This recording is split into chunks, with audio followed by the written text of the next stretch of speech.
નમસ્કાર દર્શક મિત્રો, એક ભારત ન્યૂઝ મીડિયામાં આપનું હાર્દિક સ્વાગત છે। સાબરકાંઠાના ઈડર પોલીસ સ્ટેશન વિસ્તારમાં વ્યાજખોરોનો ત્રાસ યથાવત। વ્યાજખોરોના ત્રાસે શ્રીનગરમાં રહેતા યુવાને પોતાનું ઘર છોડ્યું। ચિઠ્ઠી થકી યુવાને વ્યાજખોરોના નામ સાથે પરિવારને આપ્યું નિવેદન। ગાડી, એક્ટિવા સહિતના સાધનો વ્યાજખોરોએ પડાવી લીધા હોવાનો ચિઠ્ઠીમાં ઉલ્લેખ। યુવાને ચિઠ્ઠીમાં વ્યાજખોરોના ત્રાસની હકીકત લખીને ઘર છોડ્યું।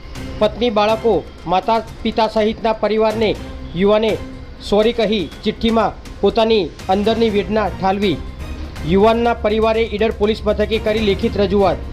સાબરકાંઠા જિલ્લામાં દિન પ્રતિદિન વધી રહ્યો છે વ્યાજખોરોનો ત્રાસ। તાજેતરમાં વડાલીમાં વ્યાજખોરોના ત્રાસને પગલે એક જ પરિવારના 5 સભ્યોએ કર્યો હતો આપઘાત। ઈડરનો યુવાન ઘર છોડી જતો રહેતા પરિવારે વ્યાજખોરો સામે કરી કડક કાર્યવાહીની માંગ। બ્યુરો રિપોર્ટ, વિશાલ ચૌહાણ, સાબરકાંઠા।